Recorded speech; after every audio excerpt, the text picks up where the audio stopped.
El mito de la Torre de Babel es sumamente interesante desde cualquier punto de vista, sobre todo desde el bíblico, científico y arqueológico. Por años, incluso siglos, los arqueólogos han tratado de conseguir información que los pueda llevar a encontrar alguna pista sobre los restos de dónde se construyó o si realmente existió. En este video estaremos compartiendo 5 datos que seguramente no sabías sobre esta torre, así que comenzamos.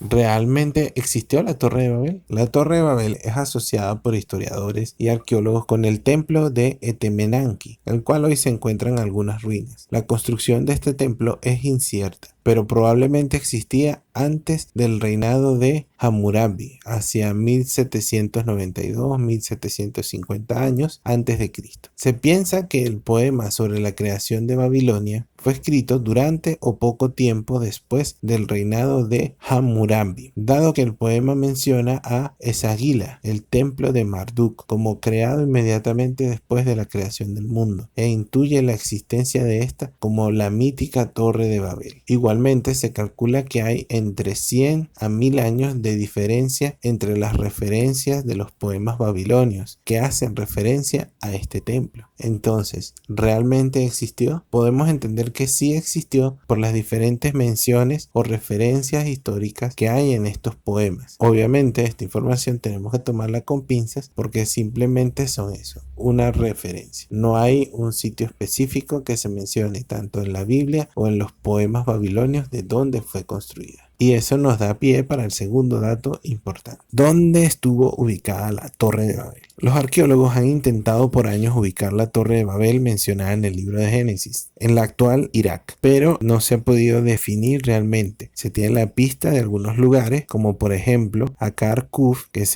una ciudad o un lugar que se encuentra al oeste de Bagdad. También existió una ciudad llamada Dur Kurisagul, que son unas ruinas. Antiguamente se pensó o se describían como la Torre de Babel por algunos viajeros y mercantes. También está Birs-Nimrud. Allí se encuentran unas ruinas muy antiguas de una ciudad llamada Borsippa en el territorio de Mesopotamia, que hoy en día también forma parte de Irak, pero en realidad no, como los diferentes escritos y poemas que se asocian con la Torre de Babel, no hay una ubicación en específico. En 1913, el arqueólogo Robert Goldewey encontró una estructura en la ciudad de Babilonia que identificó como la Torre de Babel o el templo de Etemenanki. Esta torre había sido destruida y reconstruida en numerosas ocasiones debido al cambiante destino de la zona. Recordemos que el imperio babilonio fue destruida por los asirios, luego por los arameos y fue reconstruida en varias oportunidades por los caldeos, entre ellos Nabopolassar, alrededor de 625 a 605 años antes de Jesucristo. Se estima que la construcción más antigua se realizó durante el tercer milenio antes de nuestra era, es decir, 3000 años antes de Cristo. Pero al ser un territorio que ha sido conquistado diferentes veces, hace que sea difícil enfocar las excavaciones arqueológicas para poder dar con algunas ruinas o indicio de dónde fue reconstruida o dónde pudo estar ubicada la Torre de Babel. ¿Quién la construyó?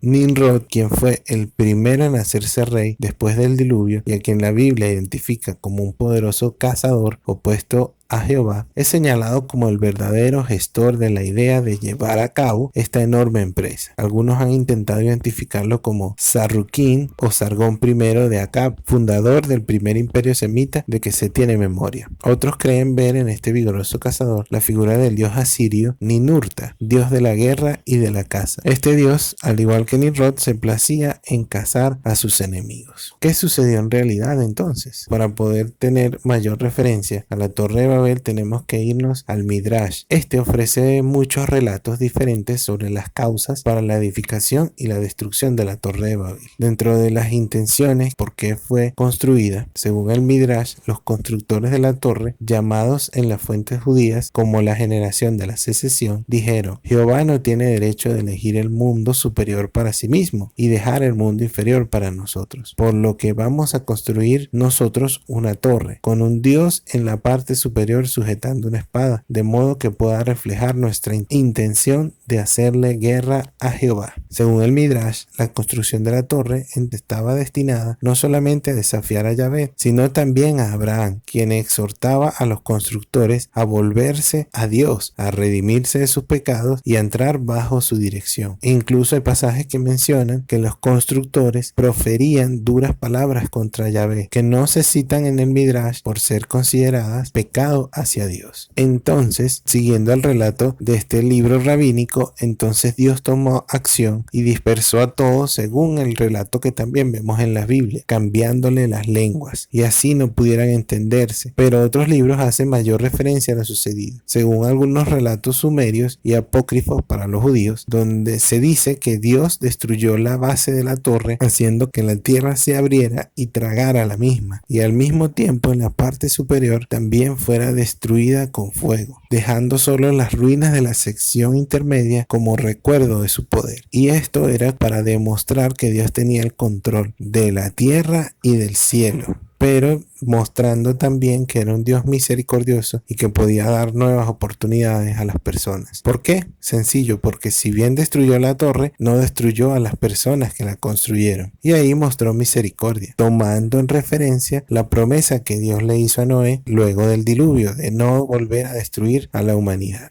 Continuamos para cerrar este video con un dato extra. Ahora te preguntarás, entonces, ¿por qué no se han podido conseguir los restos o qué ha pasado con este mito? Bueno, para muchos historiadores y muchos teólogos, este mito es una referencia al poder de Dios y a las intenciones del hombre de desafiarlo. A raíz de este mito y de esta historia, muchos reyes y dinastías que siguieron durante miles de años en el territorio sumerio intentaron reconstruir o hacer su propia versión de la torre, usando bien sea las ruinas que habían o construyendo nuevas, pero ninguna de estas construcciones prosperó debido a las constantes invasiones y guerras. Algunos creen que estas situaciones también tienen un índole espiritual, porque Dios estaba al control de todo esto. Entonces, otro dato importante y de referencia, la mayoría de las construcciones sumerias, sobre todo las de Babilonia, reflejan cómo posiblemente pudo haber